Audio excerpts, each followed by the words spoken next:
Muy buenos días, buenas tardes o buenas noches y en donde quiera que te encuentres, mi querido hermano, un triple abrazo fraterno.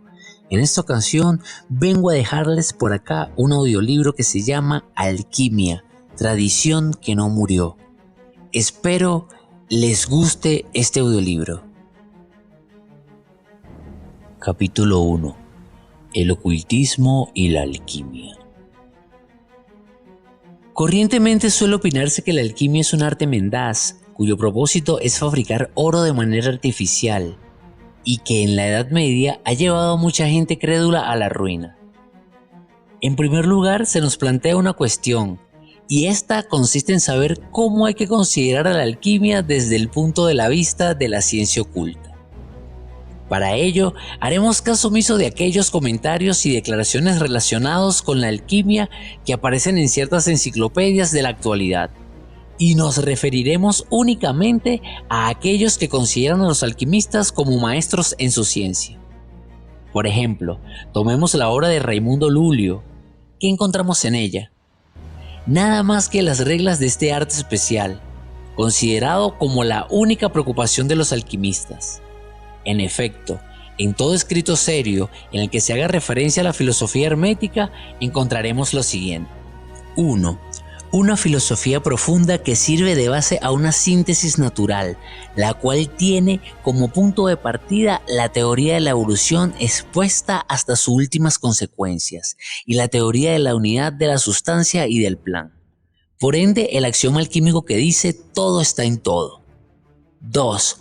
Una criteriosa aplicación de los principios de la cábala hebrea, vinculados con la tradición egipcia y gnóstica.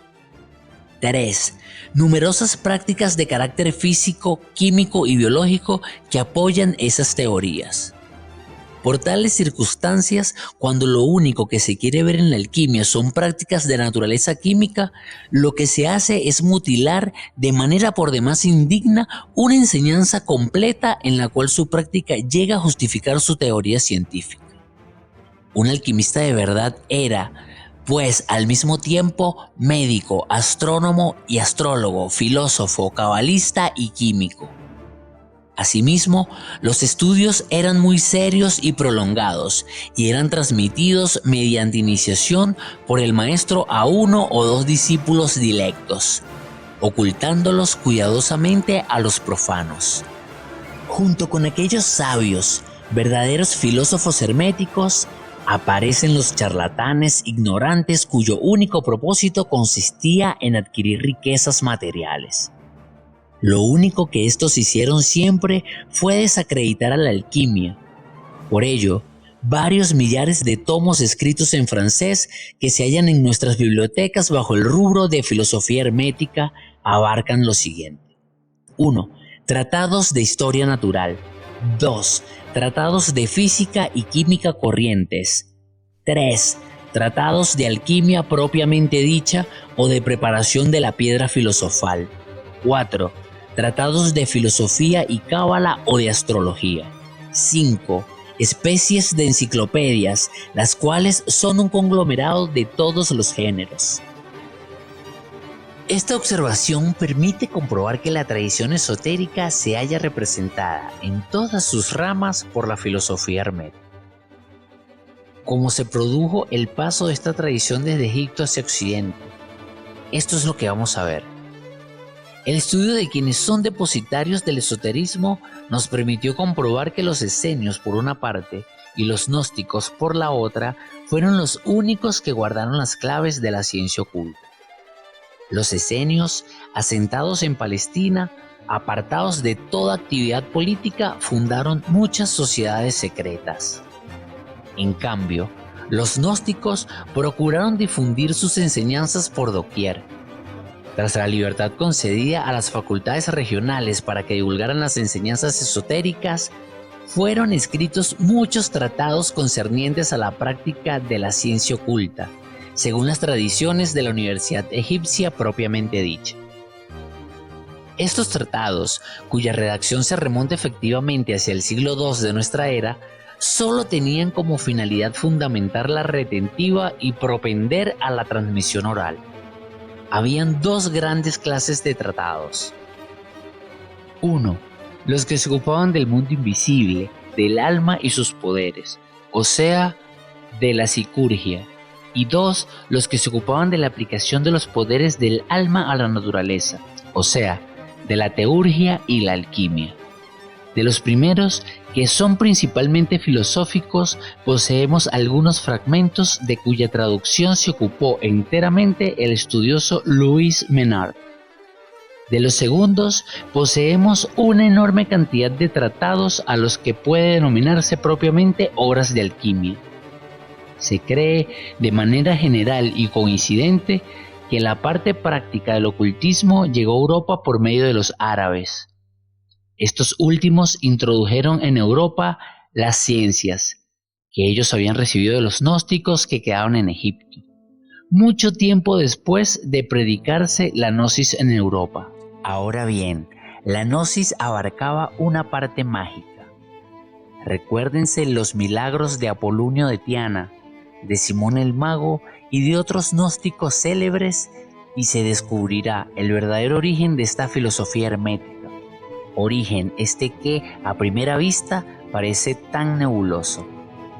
La alquimia representa, pues, la vía de transmisión de la ciencia oculta a través de Occidente.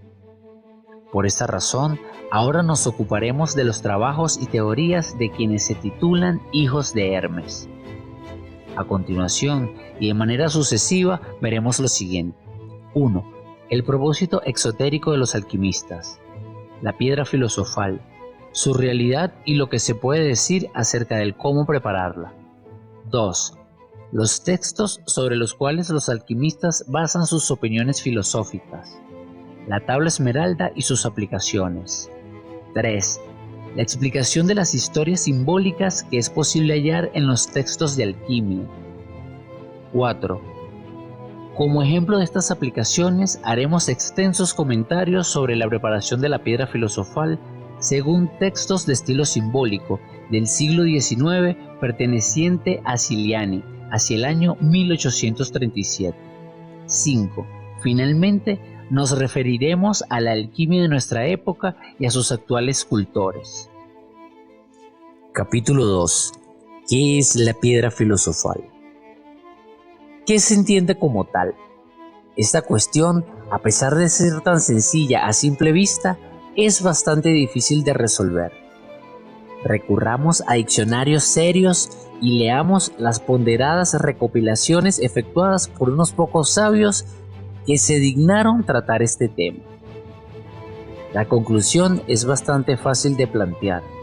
Piedra filosofal, transmutación de metales, igual a ignorancia, engaño y locura.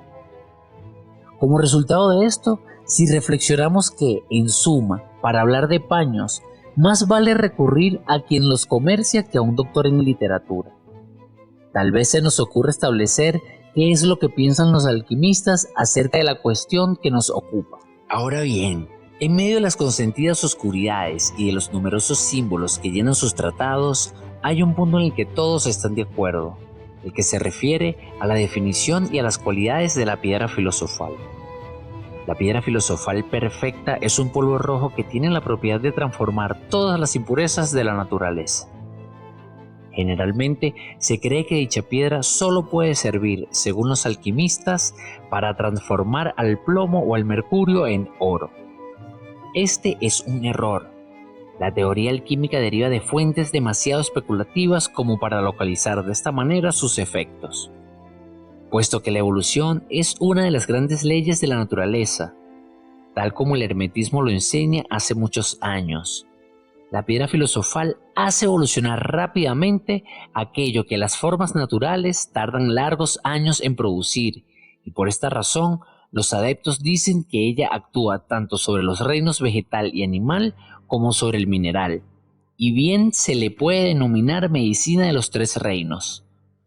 La piedra filosofal es un polvo que puede adoptar muchos colores diferentes, según sea su grado de perfección, pero que en la práctica solo posee dos, el blanco o el rojo.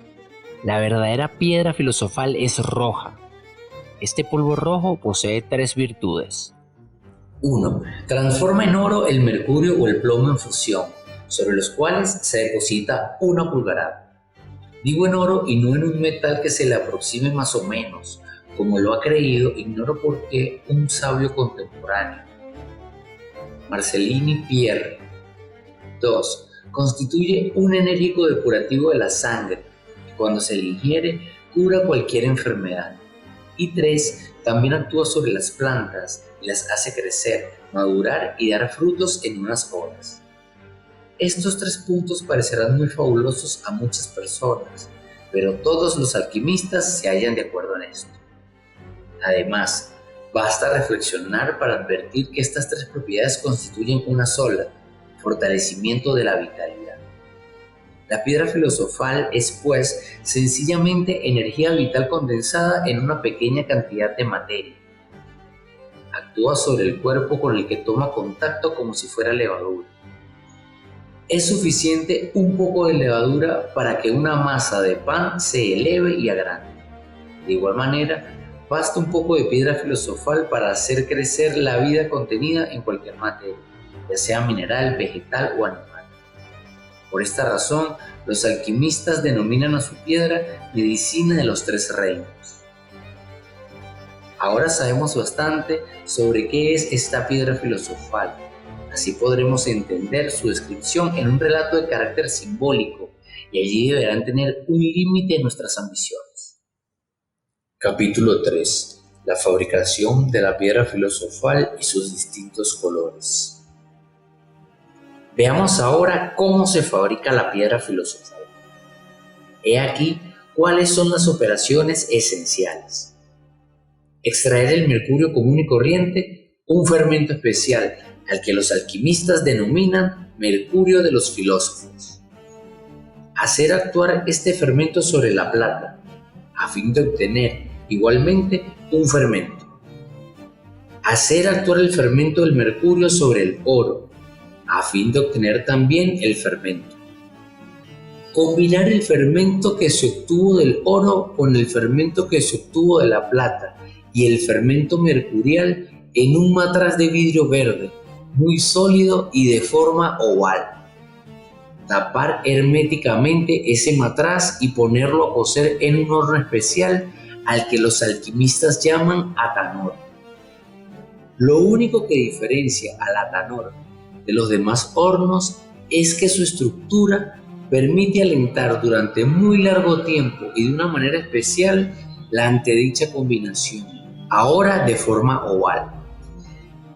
Es entonces, durante esta cocción, y solo entonces, cuando se producen ciertos colores sobre los cuales se basan todos los comentarios alquímicos.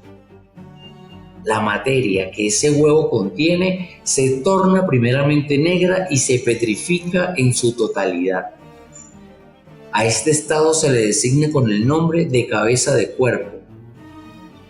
De repente, a continuación de este color negro se presenta un color brillante. Este pasaje del negro al blanco, de la oscuridad a la luz, es una excelente piedra de toque para reconocer una historia simbólica que trata sobre la alquimia. La materia así fijada sirve para transmutar los metales impuros, plomo o mercurio, en plata. Si se mantiene el fuego, entonces se ve cómo ese color blanco desaparece poco a poco. La materia adquiere diversas tonalidades, desde los colores inferiores del espectro, azul, verde, hasta los colores superiores, amarillo, anaranjado, y finalmente llega al color rojo rubí. Entonces, la piedra filosofal está casi terminada. Dije casi terminada, pues en este estado 10 gramos de piedra filosofal no transmutan más de 20 gramos de metal. A fin de perfeccionar la piedra, hay que introducirla en un matraz con un poco de mercurio de los filósofos y empezar a calentarla. La operación original requirió un año, ahora no exige más de 3 meses. Entonces, los colores se reaparecen en el mismo orden que la primera vez. En este estado, la piedra transmuta en oro 10 veces su peso. Hay que recomenzar la operación. Esta vez dura solamente un mes y la piedra transmuta 1000 veces su peso de metal. Por último, se realiza la operación final y se obtiene la verdadera piedra filosofal perfecta, la cual transmuta 10.000 veces su peso de metal en oro puro. Estas operaciones se designan con el nombre de multiplicación de la piedra. Capítulo 4. Una explicación sobre textos alquímicos. Cuando se lee un texto escrito por un alquimista, es preciso establecer a qué operación se está refiriendo. 1. Si habla sobre la fabricación del mercurio de los filósofos, entonces con seguridad resultará ininteligible para el profano. 2. Si habla de la fabricación de la piedra propiamente dicha, entonces el alquimista hablará con claridad. 3. Si se refiere a la multiplicación, entonces será absolutamente claro. En posesión de estos datos, el lector puede consultar la obra de Guillaume Louis Figuier, titulada La alquimia y los alquimistas. Y si no le disgusta lo festivo, leer las primeras 50 páginas. Entonces, le será fácil descifrar el sentido de los relatos simbólicos que resultan tan oscuros para dicho autor y que le hacen aventurar en tan graciosas explicaciones. Viene a cuento, como prueba de ello, el siguiente relato que él considera un galimatías. Hay que empezar al ponerse el sol, mientras el marido rojo y la esposa blanca se unen en el espíritu de la vida para vivir en el amor y la tranquilidad, en la proporción exacta del agua y de la tierra. He aquí su interpretación. Se ponen en el matraz de forma oval dos fermentos, a saber, el activo o rojo y el pasivo o blanco. También leemos lo siguiente: adelante desde el occidente, a través de las tinieblas, hacia el septentrión. Esta es la interpretación. Los diversos grados del fuego. También nos encontramos con esto. Altera y disuelve al marido entre el invierno y la primavera. Transforma el agua en una tierra negra y elévate a través de los variados colores hacia el oriente, en el cual se muestra la luna llena. Después del purgatorio aparece el sol blanco y radiante. La interpretación es cabeza de cuerpo, colores de la obra. Cuando estudiemos un relato simbólico, deberemos buscar siempre el sentido hermético oculto que aquí casi seguramente encierra. Puesto que la naturaleza es idéntica por doquier, el mismo relato que exprese los misterios de la gran obra podrá significar igualmente el curso del sol, mitos solares o la vida de un héroe fabuloso. Solamente el iniciado se hallará, pues, en condiciones de captar el tercer sentido hermético de los mitos de la antigüedad, mientras que el sabio solo verá en ellos los sentidos primero y segundo, físico y natural, curso del sol, zodíaco, etc. Y el lego comprenderá únicamente el primer sentido, el relato relacionado con el héroe. Desde este punto de vista, son célebres entre los alquimistas las aventuras de Venus, Vulcano y Marte. De acuerdo con todo lo dicho, es dable apreciar que para preparar la piedra filosofal hay que tener tiempo y paciencia. Hablando en términos alquímicos, quien no haya eliminado de sí mismo el deseo del oro jamás será rico. Para convencerse de esto, basta leer las biografías de dos alquimistas del siglo XIX, Ciliani y Louis Paul Francois Cambriel. En su aspecto físico, la piedra filosofal será, pues, un polvo rojo de consistencia bastante parecida a la del cloruro de oro, y su olor es el de la sal marina calcinada. En su aspecto químico, se trata simplemente de un incremento de la densidad, y se admite la unidad de la materia, idea esta que cuenta con considerable apoyo por parte de los filósofos químicos contemporáneos. Efectivamente, el problema que hay que resolver consiste en transformar un cuerpo cuya densidad es de 13.6, como lo es el mercurio, en un cuerpo cuya densidad es de 19.5, como lo es el oro. Esta hipótesis de la transmutación discrepa con los más recientes informes de la química. Esto es lo que ahora trataremos de explicar. Capítulo 5. La química moderna y la piedra filosofal. Son dos los químicos que en nuestra época impulsaron sus investigaciones por el oscuro campo de la alquimia. Uno de ellos es Guillaume Louis Figuier, quien hacia 1853 publicó La alquimia y los alquimistas, obra de la que ya tendremos ocasión de hablar. El otro es el profesor Marcelin Pierre-Eugène Berthelot, miembro del instituto, quien dio a conocer en 1885 los orígenes de la alquimia. Estos dos sabios de la ciencia oficial, especialmente el último, tienen autoridad en esta materia y su opinión merece ser escuchada por toda persona criteriosa. Ambos consideran que tanto la alquimia como lo que ésta propone son bellos sueños, dignos de épocas pasadas, y niegan formalmente la existencia de la piedra filosofal, aunque Figuier prueba, sin saberlo, la existencia de aquella. Sin embargo, declaran que, científicamente, la cuestión no puede ser negada a priori. Es Figuier quien dice: en el estado actual de nuestros conocimientos no se puede probar de manera absolutamente rigurosa que la transmutación de los metales sea imposible. Algunas circunstancias se oponen a que el punto de vista alquímico sea rechazado como un absurdo en contradicción con los hechos. En muchos países de su libro, Berthelot muestra que, lejos de oponerse a la química contemporánea, la teoría de los alquimistas tiende, en cambio, a reemplazar hoy en día lo que antes se pensaba de esa filosofía. He aquí algunos párrafos que abonan esta opinión. A través de las explicaciones de carácter místico y de los símbolos con los que los alquimistas se envuelven, podemos entrever las teorías esenciales de su filosofía. Esas teorías se reducen, en suma, a una pequeña cantidad de ideas claras y plausibles, algunas de las cuales ofrecen una analogía ajena a los conceptos de nuestro tiempo. También dice: ¿por qué no podríamos formar el azufre con el oxígeno, o formar el selenio y el teluro con el azufre, mediante convenientes procedimientos de condensación? ¿Por qué el teluro y el selenio no podrían convertirse de manera inversa en azufre y este a su vez metamorfosearse en oxígeno? En efecto, nada se opone a esto a priori.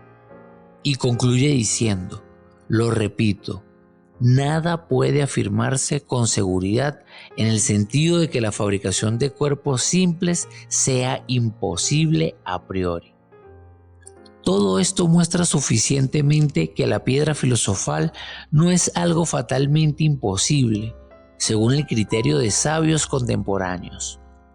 Lo que ahora debemos averiguar es si tenemos pruebas positivas de que la piedra filosofal existe.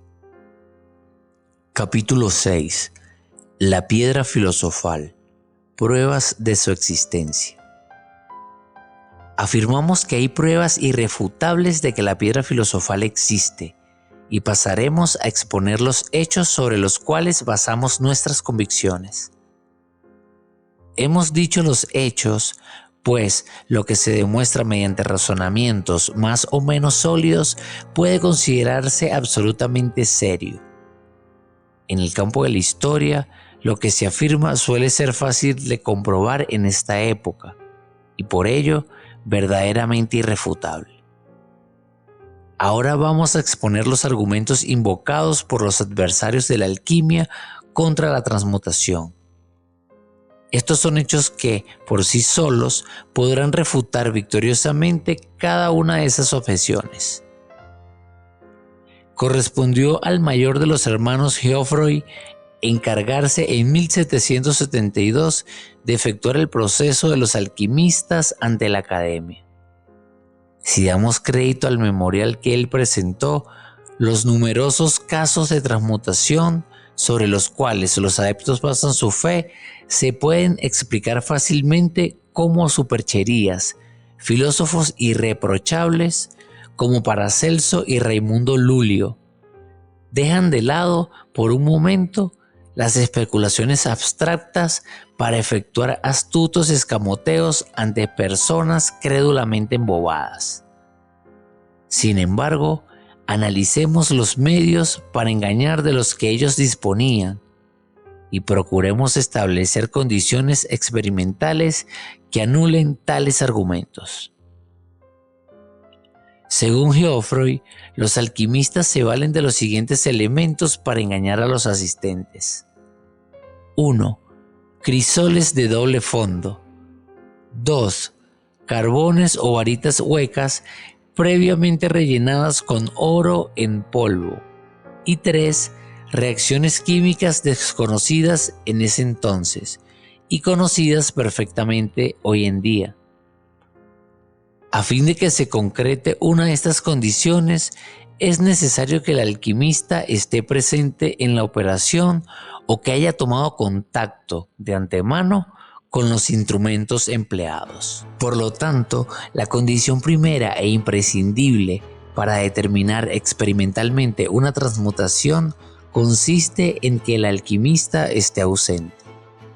Además, será preciso que no haya tenido en sus manos objeto alguno que luego sirva para esa transmutación. Y para responder al último argumento, es indispensable que las premisas fundamentales de la química contemporánea sean incapaces de explicar normalmente el resultado obtenido. Para que nuestro trabajo encuentre una prueba más sólida aún, es preciso que sea el lector mismo quien pueda controlar con facilidad todo lo que sostenemos. Por este motivo, extraeremos nuestros argumentos de una sola obra, La alquimia y los alquimistas, del ya citado Figuier. Antes de proseguir, recordemos las condiciones más esenciales. 1. Ausencia del alquimista. 2. Que no haya tocado nada de lo que el operador utilice. 3. Que el hecho no pueda ser explicado por la química contemporánea. Incluso podemos agregar esta otra condición. 4. Que el operador no pueda ser sospechado de complicidad. Abrimos el libro de Figuier, edición 1854, capítulo 3, en la página 206. Allí no encontramos un solo hecho, sino 3, que responden a todas nuestras condiciones y que vamos a comentar uno por uno. El operador no solo no es alquimista, sino que es un sabio respetado y un enemigo declarado de la alquimia. Esto responde con más fuerza aún a nuestra cuarta condición. Hablamos en primer término de Helvetius y de su transmutación. Citamos textualmente a Figuier, Johann Friedrich Schweitzer, 1625-1709, conocido con el nombre latino de Helvetius. Era uno de los adversarios más acérrimos de la alquimia y había alcanzado notoriedad por un escrito suyo contra el polvo simpático, Sympathetic Powder, de Sir Kenelm Digby, 1603-1665. El 27 de diciembre de 1666 recibió en La Haya la visita de un extranjero vestido como un hombre corriente del norte de Holanda, quien se negó obstinadamente a dar a conocer su nombre. El extranjero dijo a Helvetius que, enterado de su disputa con Sir Digby, acudía para darle pruebas concretas de que la piedra filosofal realmente existía. En una larga conversación, el adepto defendió los principios herméticos y, para disipar las dudas de su adversario, le mostró la piedra filosofal. Se hallaba en una cajita de marfil y era un polvo metálico cuyo color era el del azufre. Helvetius instó al desconocido a demostrar mediante fuego las virtudes de su polvo. Pero el alquimista se negó a ello y se marchó, no sin antes prometer que regresaría 3 semanas después. Mientras conversaba con ese hombre y examinaba la piedra filosofal, Helvetius se las ingenió para separar con una uña unas partículas. Cuando estuvo solo, se dedicó a poner a prueba las supuestas virtudes de esas partículas. Fundió plomo en un crisol y efectuó la proyección. Sin embargo, todo se disipó en una humareda. Lo único que quedó en el crisol fue un poco de plomo y tierra vitrificada. Entonces Helvetius pensó que aquel hombre era un impostor y habría olvidado lo ocurrido si 3 semanas después y en el día señalado el extranjero no hubiese reaparecido. Sin embargo, se negó a efectuar él mismo la operación, pero cediendo los ruegos de Helvetius, le regaló un poco de su piedra, cuyo grosor era apenas el de un grano de mijo. Y como Helvetius expresó sus temores de que tan pequeña cantidad de sustancia careciera de la menor propiedad, el alquimista, considerando que incluso ese regalo era demasiado dispendioso, retiró la mitad y le dijo que lo que quedaba era suficiente para transmutar algo más de 1,5 onzas de plomo. Al mismo tiempo, se encargó de informarle sobre las precauciones que debía tener para que la obra fuera exitosa y, sobre todo, le recomendó que en el momento de la proyección recubriera la piedra filosofal con un poco de cera para protegerla del humo del plomo. En ese instante, Helvetius comprendió por qué había fracasado en su intento de transmutación. No había recubierto la piedra con cera y había descuidado, en consecuencia, una precaución indispensable.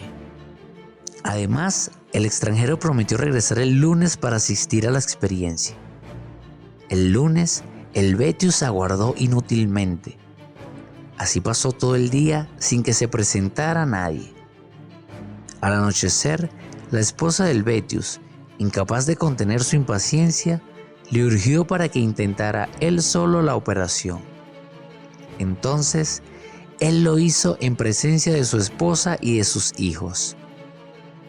Fundió 1,5 onzas de plomo, proyectó sobre el metal fundido la piedra recubierta de cera, tapó convenientemente el crisol y lo dejó expuesto a la acción del fuego durante 1/4 de hora. Al cabo de ese lapso, el metal había adquirido un bello color verde. Era oro fundido, el cual, colado y enfriado, adquirió un color amarillo espléndido. Todos los orfebres de La Haya estimaron muy alto el valor de ese oro. Povelius, aquilatador de las monedas de Holanda, lo sometió 7 veces a la prueba del antimonio sin que su peso disminuyera. Así es como Helvetius narró esta aventura. Los términos y pormenores precisos de su relato excluyen toda sospecha de impostura por parte de él. Este hecho le maravilló de tal manera que escribió su Vitulus Aureus, La Haya 1667, obra reproducida en Museu Hermeticum Reformatum, Frankfurt 1678. y The Hermetic Museum Restored and Enlarged, Londres, 1893. De esta manera es como él narra lo ocurrido y sale en defensa de la alquimia. Capítulo 7. La validez de la piedra filosofal. Lo expuesto responde a todas las condiciones requeridas. Sin embargo, Figuier, sabedor de cuán difícil es explicar esto, añadió algunas explicaciones en una edición posterior de su obra, 1860. Deseoso de hallar por todas partes, a priori, la existencia de fraude, este fue el argumento principal que esgrimió. El alquimista contrató un cómplice, el cual introdujo en los crisoles de Helvetius un compuesto de oro de fácil descomposición con el calor. ¿Es necesario demostrar la ingenuidad de esta objeción? 1. ¿Cómo habría que elegir precisamente el crisol que tomaría Helvétius? 2. ¿Cómo pensar que él fuera tan tonto como para no diferenciar un crisol vacío de uno lleno, o bien una aleación de un metal? 3. ¿Por qué no tomarse el trabajo de releer el relato de los hechos? Entonces Figuier habría advertido dos cuestiones importantes. En primer lugar, la siguiente frase: tomó 1,5 onzas de plomo. Esto indica que la pesó, la manipuló y estuvo en condiciones de verificar fácilmente si era plomo de verdad. 4. A continuación, este pormenor: tapó convenientemente su crisol, lo cual impide toda evaporación ulterior. 5. Aunque supongamos incluso que Helvétius fue realmente engañado y que siendo un experimentado sabio confundiera al oro con el plomo, la prueba de la transmutación no resulta menos evidente, pues los críticos olvidan siempre el siguiente hecho. Si existe una aleación que oculta en sí al oro, entonces después de la evaporación u oxidación pesará mucho menos que el metal inicialmente empleado. Por el contrario, si con cualquier procedimiento se agregó oro, el lingote pesará mucho más que el metal inicialmente empleado. Ahora bien, la transmutación de Claude Guillermet de Bérigard o Bürigard de Pisa, 1578-1664, que comentaremos más adelante, prueba irrefutablemente la nulidad de tales argumentaciones. Finalmente, para destruir para siempre lo que Figuier afirma, basta señalar que tanto los orfebres de La Haya como el aquilatador de las monedas de Holanda comprueban la pureza absoluta de aquel oro, lo cual sería imposible si hubiera existido cualquier aleación. Aquí cae por su propio peso la explicación que la crítica da a este hecho. En la actualidad, solo podemos explicar estos hechos admitiendo que el mercurio o el crisol utilizados ocultaban cierta cantidad de oro, disimulada con una habilidad maravillosa. Hemos dicho que un solo hecho plenamente comprobado bastaba para demostrar la existencia de la piedra filosofal. Sin embargo, son 3 los hechos sujetos a las mismas condiciones. Veamos los otros 2. Esto es lo que relata Bérigard de Pisa, citado por el mismo Figuier. Contaré lo que otrora me sucedió, cuando yo tenía muchísimas dudas de que el mercurio pudiera convertirse en oro. Un hombre diestro, deseoso de quitarme esas dudas, me dio una porción de polvo cuyo color era bastante parecido al de la amapola silvestre y cuyo olor era el de la sal marina calcinada. Para destruir toda suposición de fraude, yo mismo compré el crisol, el carbón y el mercurio a diferentes comerciantes a fin de que por nada del mundo pudiera haber oro en alguno de esos elementos. Pues esto lo hacen frecuentemente los que convierten a la alquimia en un embuste. Agregué un poco de polvo a 10 medidas de mercurio. Expuse todo a un fuego bastante fuerte y en poco tiempo toda la masa se convirtió en casi 10 medidas de oro. Diversos orfebres lo pusieron a prueba y reconocieron que era oro purísimo. Si este hecho me hubiera ocurrido sin testigos, sin la presencia de árbitros extranjeros, yo habría podido suponer la existencia de algún fraude. Sin embargo, puedo asegurar con confianza que el hecho ocurrió tal como yo lo cuento.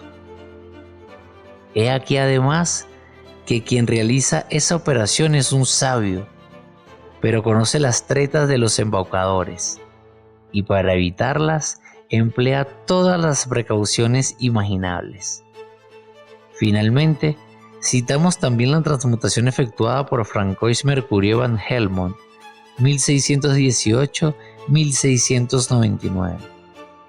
En su laboratorio de Vilvoorde, cerca de Bruselas, Van Helmont recibió de un desconocido 1/4 de grano de piedra filosofal.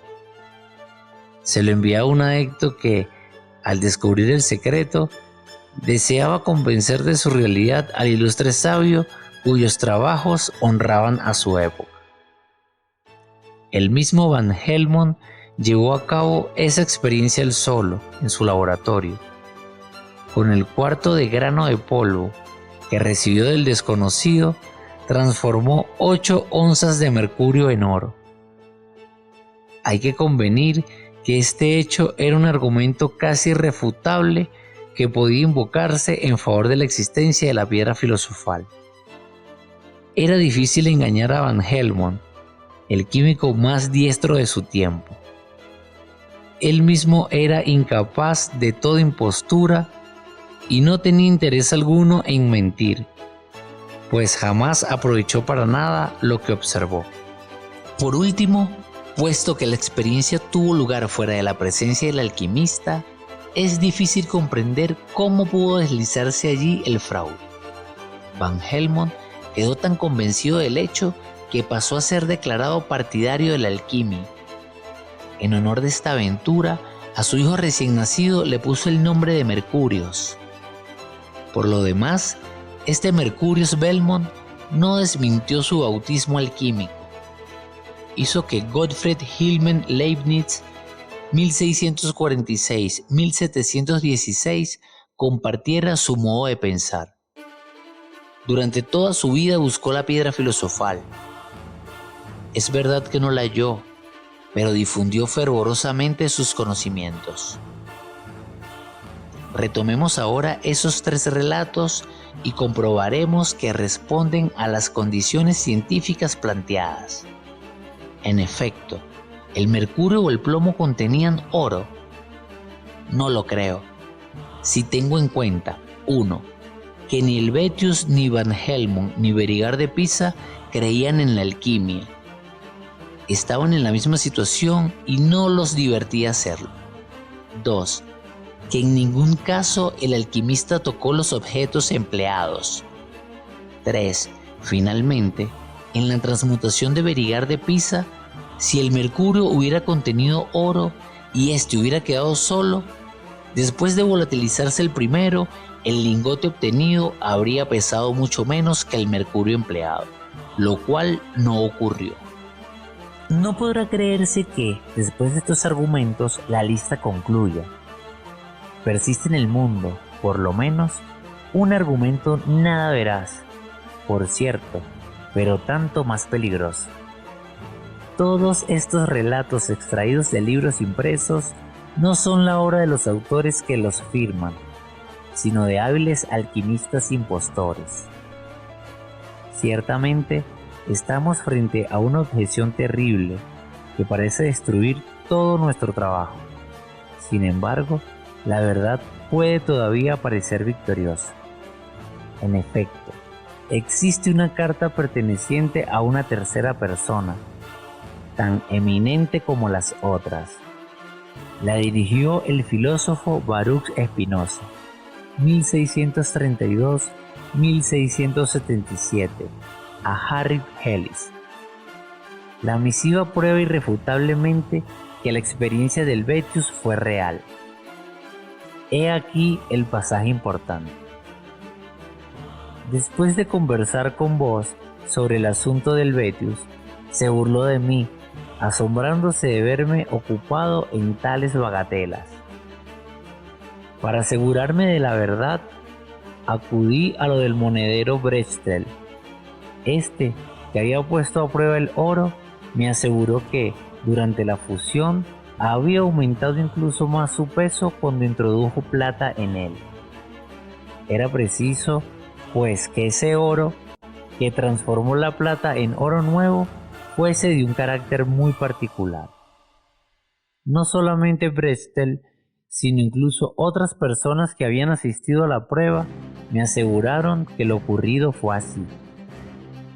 Enseguida fui a ver a Helvetius, y él mismo me mostró el oro y el crisol que todavía contenía un poco de oro pegado en sus paredes.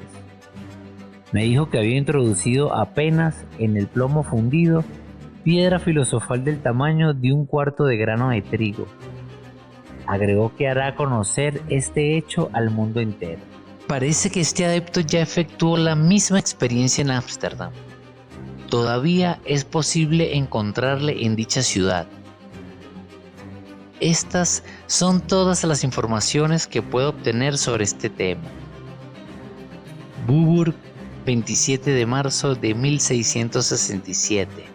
Spinoza. Ópera póstuma, página 553. Tales son los hechos que crearon en mí esta convicción. Hay pruebas irrefutables de que la piedra filosofal existe, a menos que se niegue para siempre el testimonio de los textos, de la historia y de los hombres. Capítulo 8. La tabla de Esmeralda de Hermes Trismegisto y su explicación paso a paso. Es cierto, sin mentira y muy verdadero.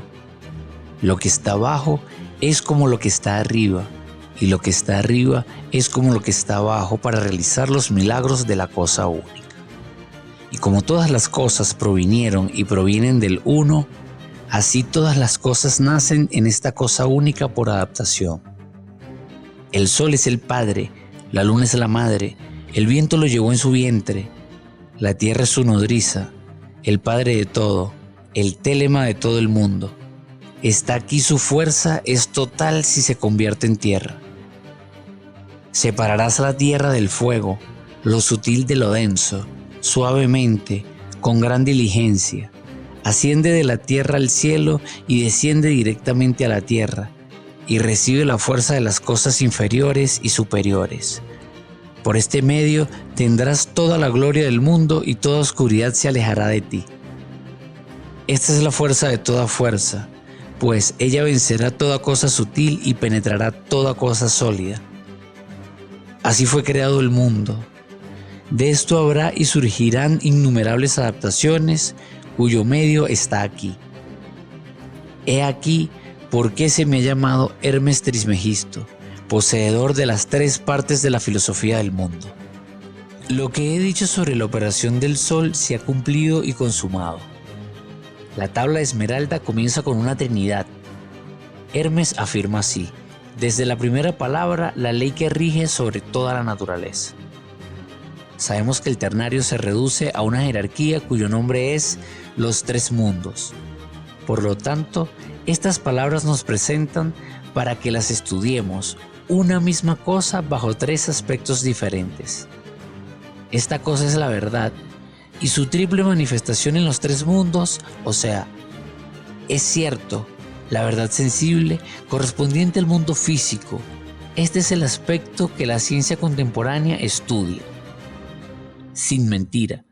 Lo contrario del aspecto anterior, la verdad filosófica, la certidumbre correspondiente al mundo metafísico o moral. Muy verdadero. La unión de los dos aspectos anteriores, es decir, la tesis y la antítesis, para constituir la síntesis. La verdad inteligible correspondiente al mundo divino. Puede verse que la explicación que he dado acerca del número 3 haya aquí una brillante aplicación. Pero continuemos. Ordenemos en 3 bloques la frase siguiente. Lo que está arriba es como lo que está abajo, y lo que está abajo es como lo que está arriba, para realizar los milagros de la cosa única. De esta manera, nos encontraremos nuevamente en primer término con 2 ternarios, o más bien con un ternario considerado bajo 2 aspectos, el positivo y el negativo. Alto positivo análogo a bajo y bajo negativo análogo a alto. Volvemos a encontrar la aplicación del método de la ciencia oculta, la analogía. Hermes dice que lo positivo arriba es análogo a lo negativo abajo, y se cuida muy bien de decir que ambos son semejantes. Finalmente, vemos la constitución del 4 por la reducción del 3 a la unidad, para realizar los milagros de una sola cosa. O la constitución del 7 por la reducción del 6, los 2 ternarios a la unidad. Puesto que el 4 y el 7 expresan la misma cosa, cualquiera de las 2 aplicaciones puede efectuarse con certeza. Encaremos la explicación de la segunda fase de la explicación de la primera y entonces veremos que uno verdad debe ser considerada ante todo, en su triple aspecto, el físico, el metafísico y el espiritual. Entonces, a este conocimiento solo se le puede aplicar el método analógico, el cual permitirá aprender las leyes. Finalmente, hay que reducir a la unidad la enorme cantidad de leyes mediante el descubrimiento del principio o de la causa primera. A continuación, Hermes aborda el estudio de las relaciones de la multiplicidad con la unidad, o de la creación con el creador diciendo: y como todas las cosas provinieron y provienen del uno, así todas las cosas nacen en esta cosa única por adaptación. Aquí se halla comprendida, en pocas palabras, la sagrada enseñanza sobre la creación del mundo, la creación mediante adaptación o mediante el cuaternario, desarrollada en el Sefer Yesirat y en los 10 primeros capítulos del Bereshit de Moisés. Esta cosa única de la que todo deriva es la fuerza universal cuya generación es descrita por Hermes. El sol positivo es su padre, la luna negativo es su madre, el viento receptor la llevó en su vientre, la tierra, materialización y desarrollo, es su nodriza.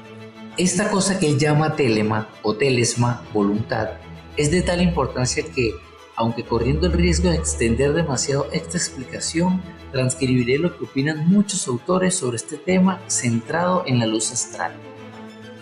Existe un agente mixto, natural y divino, corporal y espiritual, un dúctil mediador universal, un receptáculo común de las vibraciones del movimiento y de las imágenes de la forma, un fluido y una fuerza a los que podría llamarse de alguna manera la imaginación de la naturaleza.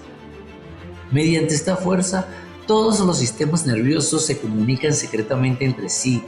De ella nacen la simpatía y la antipatía. De ella provienen los sueños. Por ella se producen los fenómenos de la segunda vista y la visión sobrenatural.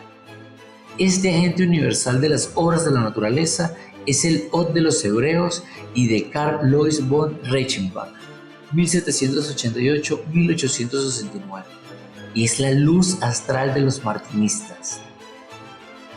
La existencia y el posible uso de esta fuerza son el gran arcano de la magia práctica.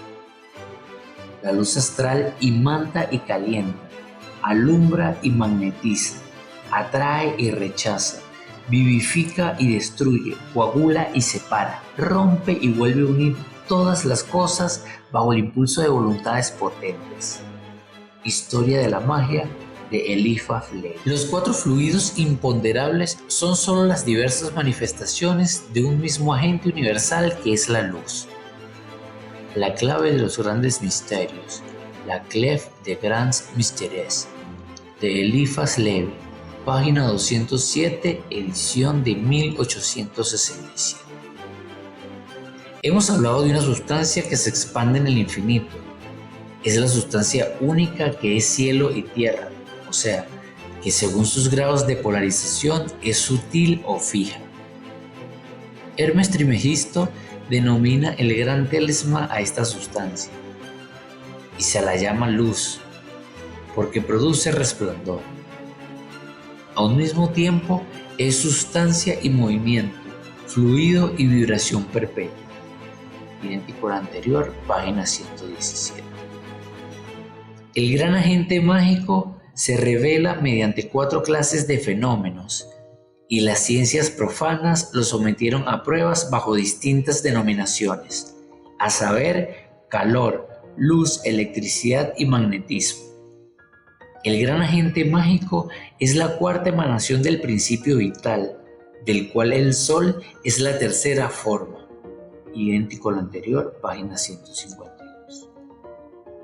Este agente solar está vivo mediante 2 fuerzas contrarias, una fuerza de atracción y una fuerza de proyección, lo cual hace decir a Hermes que este agente siempre asciende y vuelve a descender. Idéntico al anterior, página 153. Bet Hei Shin. Esta palabra, empleada por Moisés, cuando se le lee cabalísticamente, nos describe y define este agente mágico universal, representado en todas las teogonías con la serpiente, y al que los hebreos también denominaron Od, igual más, Ob, igual menos, Aur, igual infinito. Aleph Yud Vav, la luz universal. Cuando imantan los mundos se llama luz astral. Cuando forma los metales se le denomina Azot o mercurio de los sabios. Y cuando da vida a los animales se le debe llamar magnetismo animal, Eliphaz Levi. El movimiento es el aliento de Dios en acción entre las cosas creadas. Este principio omnipotente, uno y uniforme en su naturaleza y tal vez en su origen, es nada menos que la causa y el promotor de la variedad infinita de fenómenos que componen las indecibles categorías de los mundos. Como Dios, vitaliza o descompone, organiza o desorganiza. De acuerdo con las leyes secundarias, que son la causa de todas las combinaciones y permutaciones que podemos observar alrededor de nosotros. Nueva medicina. Nouvelle Medicine, Louis Lucas. El movimiento es el estado no definido de la fuerza general que anima a la naturaleza. El movimiento es una fuerza elemental, la única que entiendo y considero que debe utilizarse para explicar todos los fenómenos de la naturaleza, pues él es susceptible de más y de menos, es decir, de condensación y dilatación, electricidad, calor y luz. Además, es susceptible de una combinación de condensaciones. Finalmente, en él también se encuentran la organización de sus combinaciones. El movimiento que se supone activo nos da material e intelectualmente la clave de todos los fenómenos, idéntico al anterior. El movimiento que se supone no definido es susceptible de condensarse, organizarse, concentrarse o entonarse. Produce una fuerza de poder relativo cuando se condensa. Es capaz de conducir o dirigir órganos especiales o conjuntos de órganos cuando se organiza. Por último, cuando se concentra o entona, le es posible reflejarse sobre todo el organismo y dirigirlo en su totalidad, idéntico al anterior. En el alma del ámbito fluido del mundo, que penetra todas las cosas, hay una corriente de amor o atracción y una corriente de ira o rechazo. Este éter electromagnético que a todos nos imanta, este cuerpo encendido por el Espíritu Santo, que renueva sin cesar la faz de la tierra, se fija por el peso de nuestra atmósfera y por la fuerza de atracción del mundo. La fuerza de atracción se fija en el centro del cuerpo y la fuerza de proyección en su contorno. Esta fuerza doble actúa mediante espirales de movimientos contrarios que jamás se encuentran. Se trata del mismo movimiento que el del Sol, el cual atrae y rechaza sin cesar a los astros de su sistema. Toda manifestación de la vida, tanto en el orden moral como en el orden físico, es producida por la tensión extrema de estas dos fuerzas. El hombre rojo de las Tullerías, de Paul Christian J.B. Pitois, 1863. Confío en que en el lector ávido de aprender halle en estas notas mayor esclarecimiento sobre el tema que el que puedan brindarle las mejores disertaciones del mundo. Tras su declaración acerca de esta fuerza universal, Hermes aborda el ocultismo práctico, la regeneración del hombre por sí mismo y la regeneración de la materia por el hombre regenerado. Muy frecuentemente, los alquimistas aplican en sus obras los principios del esoterismo, a los que ya nos hemos referido. Para concluir esta explicación y a modo de ejercicio para los lectores que sientan curiosidad por esta cuestión, presentamos la traducción de la tabla de Esmeralda según los procedimientos de la geometría cualitativa. Imaginemos un triángulo equilátero que tiene un punto en su centro. La verdad en los tres mundos. Cada lado del triángulo representa verdad moral, el lado izquierdo, verdad intelectual, lado derecho, y verdad física, base. Lo que está arriba representado por un triángulo equilátero con su ápice hacia arriba, es como lo que está abajo, representado por un triángulo equilátero con su ápice hacia abajo, para cumplir los milagros de la cosa única.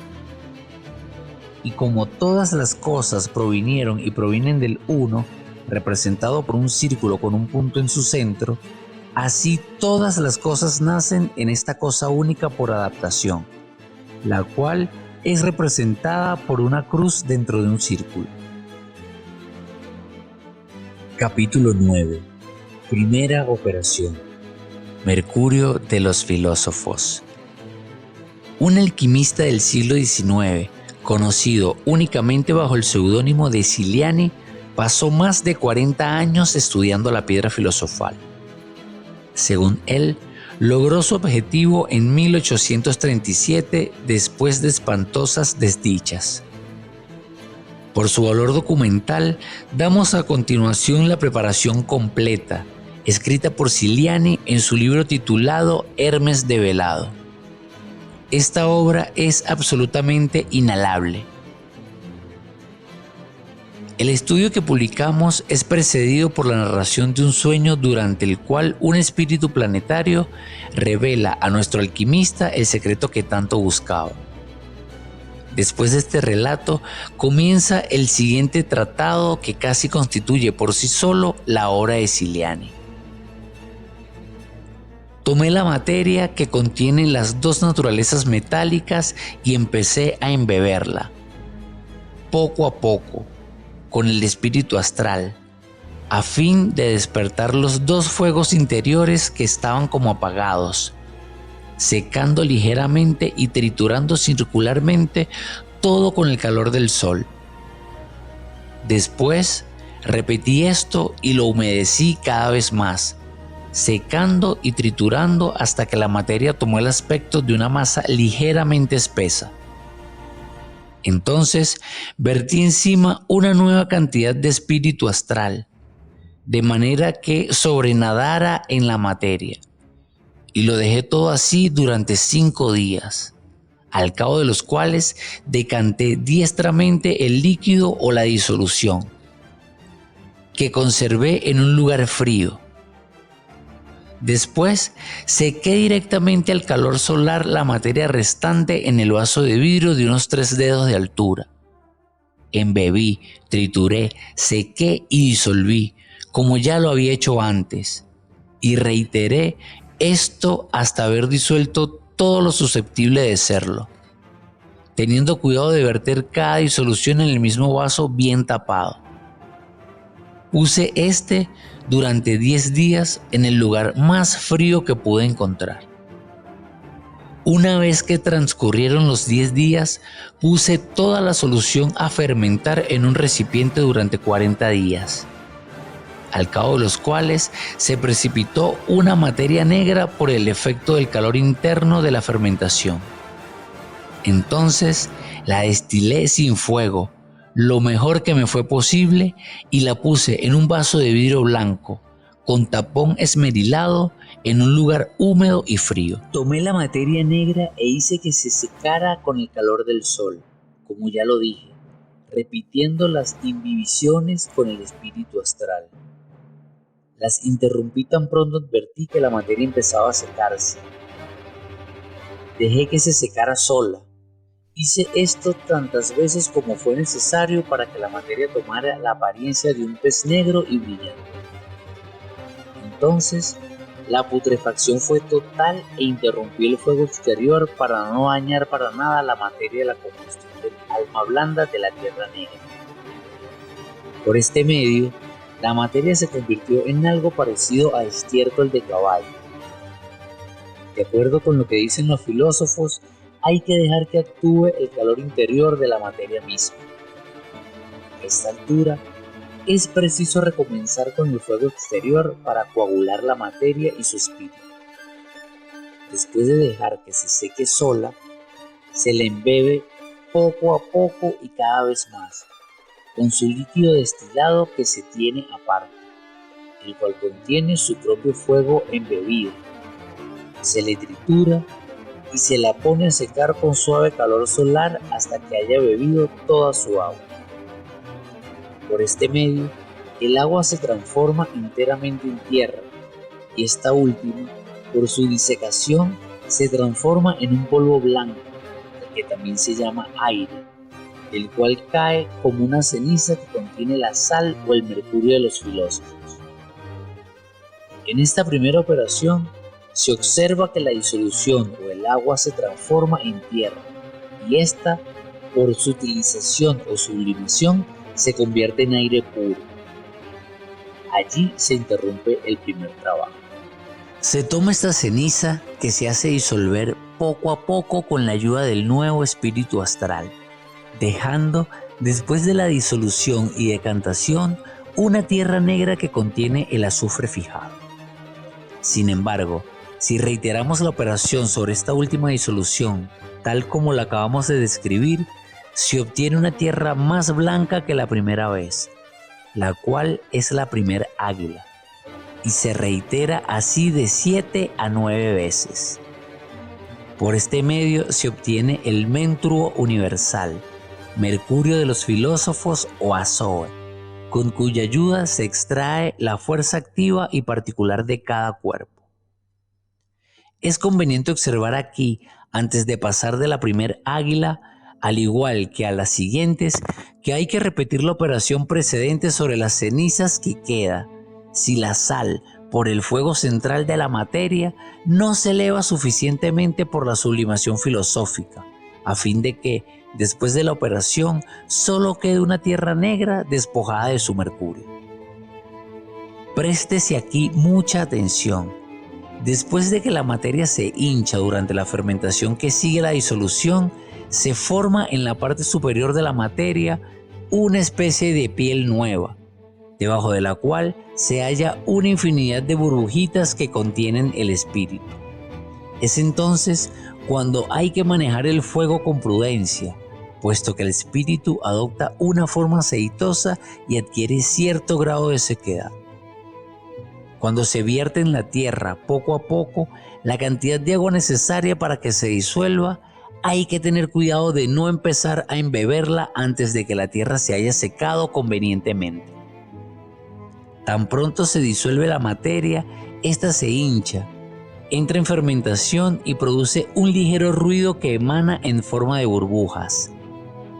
A fin de realizar bien la operación que acabo de describir, es necesario observar el peso, el fuego, el atanor y el tamaño del vaso. El peso debe consistir en la cantidad de espíritu astral necesario para disolver la materia. El fuego exterior del atanor no debe ser demasiado y hay que dirigirlo de manera que no haga evaporar las burbujas que contiene el espíritu, sin que ni la nata ni el azufre ardan sumándose al fuego exterior. Todo esto de modo que el fuego se impulse bastante lejos de la materia seca después de la fermentación o putrefacción de ella, a fin de no ver lo rojo antes de lo negro. Por último, el tamaño del vaso debe calcularse según sea la cantidad de la materia, de manera que solamente contenga una cuarta parte de su capacidad. Entiéndase bien esto. Tampoco hay que olvidar que la misteriosa solución de la materia o las bodas mágicas de Venus con Marte se realizan en el templo del que ya he hablado, en una bella noche, con el cielo sin nubes y en calma. El sol en el signo de Géminis y la luna en su primer cuarto total, con la ayuda del amante que atrae es espíritu astral del cielo, el cual se rectifica 7 veces hasta que pueda calcinar el oro. Una vez que la operación culminó, se posee el azoe, el mercurio blanco, la sal o el fuego secreto de los filósofos. Algunos sabios hacen que se disuelva directamente en la menor cantidad de espíritu astral necesario para tomar una disolución espesa. Después de diluido, ellos lo dejan en un lugar frío para obtener 3 capas de sal. La primera sal tiene el aspecto de silicio y la segunda la del salitre, con pequeñísimas agujas. La tercera es una sal fija alcalina. Los filósofos la emplean separadamente y hay otros que las juntan, como la indica A. de Villeneuve en su pequeño rosario Petit Rosaire de 1306, bajo el título de 2 plomos, y las disuelve en 4 veces su peso de espíritu astral a fin de realizar todas las operaciones. La primera sal es el verdadero mercurio de los filósofos, es la llave que abre todos los metales, con cuya ayuda se extraen sus tinturas. Disuelve radicalmente todo, fija y madura todo de manera pareja, y por ser de naturaleza fría y coagulante, fija todo. En síntesis, es una esencia universal muy activa. Es el vaso en el que se efectúan todas las operaciones filosóficas. Por lo tanto, se observa que el mercurio de los sabios es una sal que ellos denominan agua seca que no moja las manos. Sin embargo, para su utilización hay que disolverla en el espíritu astral, como ya lo dijimos. Se emplean 10 partes de mercurio por 1 de oro. La segunda sal se usa para separar lo puro de lo impuro y la tercera para aumentar nuestro mercurio de manera continua. Capítulo 10. Segunda operación. Confección del azufre. La tintura que se extrae del oro común se obtiene mediante la preparación de su azufre. Esto es resultado de su calcinación filosófica, que le hace perder su naturaleza metálica y la convierte en tierra pura. Dicha calcinación no puede tener lugar con el fuego común, sino solamente con el fuego secreto que existe en el mercurio de los sabios, debido a su doble propiedad.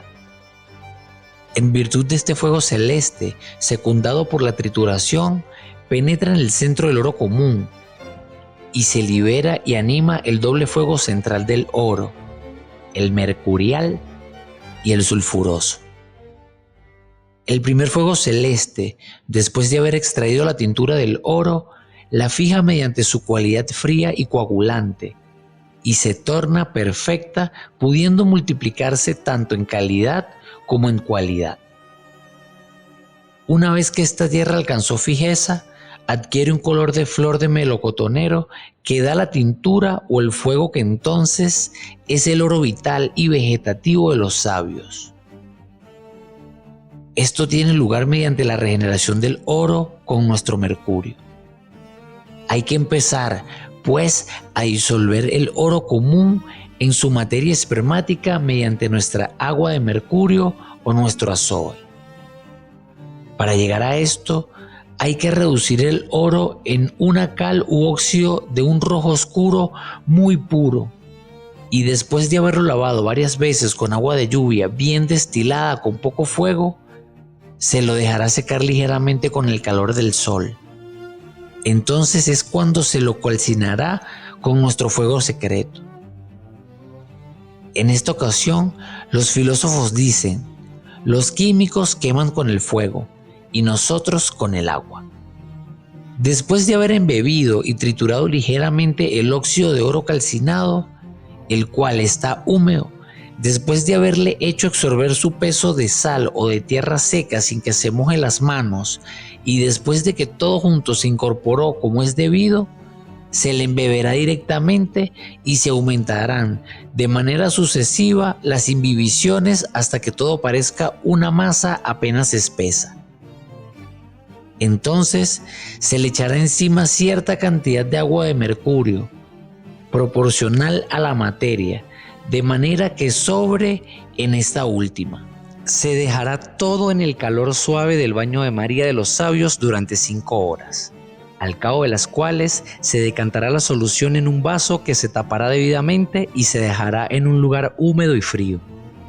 Se tomará la materia que no se disolvió y se la dejará secar con un calor parecido al del sol.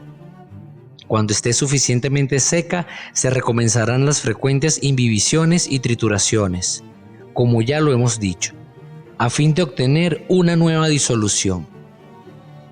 Esta se juntará con la primera y se repetirá el procedimiento hasta haber disuelto lo que pueda haber, sin que quede más que tierra muerta, sin valor alguno. Una vez concluida la disolución, se la pone en el vaso de vidrio bien tapado, del que ya hemos hablado. Su color es parecido al del lápiz azuli. Se dejará este vaso en el lugar más frío que se pueda durante 10 días. Después se pondrán esa materia a fermentar, como ya lo hemos dicho en la primera operación, y mediante el correspondiente fuego interno de esta fermentación se precipitará una materia negra. Esta materia será destilada diestramente y sin fuego, poniendo el líquido separado mediante la destilación, el cual sobrenadará en la tierra negra, en un vaso bien tapado y en un lugar frío. Se tomará la tierra negra separada mediante la destilación de su líquido, se la dejará secar sola y después se le embeberá directamente con el fuego exterior, o sea, con el mercurio filosófico, debido a que el árbol filosófico necesita de tiempo en tiempo ser quemado por el sol y luego ser refrescado por el agua. Hay que alternar pues lo seco y lo húmedo, a fin de apresurar la putrefacción, y cuando se advierta que la tierra empieza a secarse, se suspenden las imbibiciones.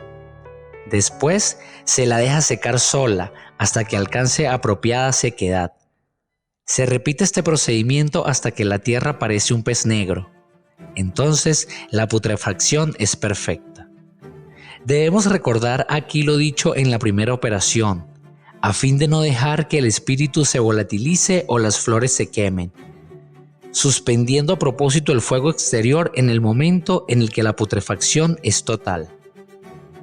El color negro que se obtiene al cabo de 45 días, siempre que se administró debidamente el fuego exterior, es una prueba de que el oro común se transformó en tierra negra, a la que los filósofos llaman estiércol de caballo.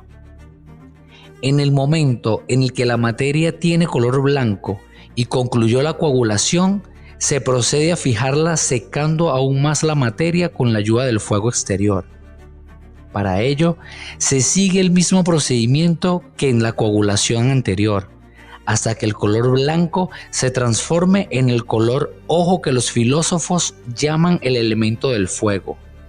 La materia alcanza sola un grado de fijeza tan grande que ya no la afecta el fuego exterior o común, el cual no puede perjudicarla más. No solamente hay que fijar la materia como ya lo acabamos de hacer, sino que también hay que petrificarla, induciendo a la materia a que tenga el aspecto de una piedra triturada, valiéndose para ello del fuego ardiente, es decir, del primer fuego que se usó, y siguiendo los mismos medios antes descritos a fin de mostrar la parte impura de la materia en tierra fija y de despojar también a la materia de su humedad salina. Entonces se procede a separar lo puro de lo impuro de la materia. Este es el último grado de la regeneración que se consuma con la solución. Para llegar a esto, después de haber triturado debidamente la materia y de haberla puesto, como ya lo hemos dicho, en un vaso de sublimación de 3 a 4 dedos de altura, de vidrio blanco de buena calidad y de un espesor que sea el doble del corriente, se vierte encima el agua mercurial, la cual es nuestro azoe, disuelto en la cantidad de espíritu astral que le es necesaria y que ya indicamos, graduando su fuego de manera que la mantenga en un calor templado, mientras al final se le agrega una cantidad de este mercurio filosófico con el fin de fundir la materia. Por este medio, toda la parte espiritual de la materia se introduce en el agua y la parte terrosa se va al fondo. Se decanta su extracto, se le pone en hielo a fin que la quinta esencia oleosa se junte y suba a la superficie del agua y allí sobrenade como aceite, desechándose el resto de la tierra como inútil. Esta tierra aprisionaba la virtud medicinal del oro y por lo tanto ella carece de todo valor. Obsérvese bien aquí que no hay que extender demasiado la petrificación de la materia para no transformar el oro calcinado en una especie de cristal. Hay que regular con destreza el fuego exterior para que seque poco a poco la humedad salina del oro calcinado, transformándolo en una tierra blanda que cae como una ceniza, como resultado de su petrificación o disecación más amplia. El aceite que así se obtiene mediante la separación es la tintura, el azufre, el fuego radical del oro o la verdadera coloración. Es también la medicina universal, verdadera o potable, para todos los males que afligen a la humanidad. En los 2 equinoccios se toma la cantidad necesaria de este aceite para teñir ligeramente una cucharada sopera de vino blanco o rosado destilado, debido a que una gran cantidad de esta medicina destruiría el radical húmedo del hombre y le quitaría la vida. Este aceite puede tomar todas las formas posibles y convertirse en polvo, sal, piedra, espíritu, etc., mediante su disecación con la ayuda de su propio fuego secreto. Este aceite es también la sangre del león rojo. Los antiguos lo representaban con la imagen de un dragón aliado que descansaba sobre la tierra. Finalmente, este aceite inalterable es el mercurio aurífico. Una vez hecho, se lo divide en 2 partes iguales. Se conserva una parte en estado de aceite, en una redoma de vidrio blanco, bien cerrada con tapón esmerilado, y se la conserva en un lugar seco, a fin de usarla para efectuar las imbibiciones en los reinos de Marte y del Sol, como lo diré al final de la tercera operación. La otra porción se deja secar hasta que se reduzca a polvo, siguiendo los mismos pasos antes indicados para disecar la materia y coagularla. Entonces se divide este polvo de manera pareja en 2 partes iguales. Se disuelve una parte en 4 veces su peso de mercurio filosófico, para embeber la otra mitad con el polvo que se tiene aparte. Capítulo 11. Tercera operación. Conjunción del azufre con el mercurio de los filósofos. Aquí es donde casi todos los filósofos inician sus operaciones, lo cual ha inducido a error a muchas personas. Es también en esta operación donde se juntan el azufre de los filósofos con el mercurio de estos. Casi todos los sabios denominaron fermentación a esta última operación, puesto que el azufre se disuelve de nuevo en ella, fermenta, entra en putrefacción y resucita mediante su nueva regeneración en la que tiene 10 veces su fuerza. Esta operación difiere de las 2 anteriores, lo cual hace que los filósofos la integren con 7 grados, a cada uno de los cuales asignaron un planeta. Para efectuar esta operación hay que tomar la mitad del polvo que se tiene aparte, del cual ya hemos hablado, y embeberlo poco a poco, puesto que, embebiéndolo en una cantidad demasiado grande, se disuelve directamente el azufre en el aceite, el cual se sublima sobrenadando en el agua, y esto impide que el azufre y el mercurio se junten. Esta es una grave deficiencia que impide que muchos filósofos tengan éxito. Por ello, hay que embeber la materia, gota tras gota, en aspersión, a fin de lograr que se unan la luna con el sol de los ángeles y juntos formen una masa espesa. El fuego externo que sirve para efectuar estas imbibiciones es aquel del que ya hemos hablado en el momento en que hicimos disolver en polvo el cuarto de aceite aurífico en la cantidad de mercurio filosófico necesario para disolverse. Este fuego exterior se regula de acuerdo con la cantidad de la materia. Aquí hay que tener cuidado de mantener la materia en un estado de untuosidad mediante imbibiciones reiteradas todo el tiempo que sea necesario para hacer que la materia se hinche y entre en fermentación. Su disolución termina en el momento en el que la materia adquiere un color azulado. A esta disolución se le llama revis o mercurio doble y el grado del mercurio. Esta disolución es seguida de inmediato por la fermentación. Entonces se interrumpen las imbibiciones y el fuego exterior, y se deja que el fuego interior de la materia actúe totalmente por sí solo, hasta que la materia caiga al fondo del vaso y allí se torne negro como el carbón. Entonces comienza el primer grado, llamado de Saturno, que se destila sin fuego y cuyo líquido sobrenada la materia negra, mientras se sigue el proceso ya descrito para las dos operaciones precedentes. Dejar que la materia negra se seque sola.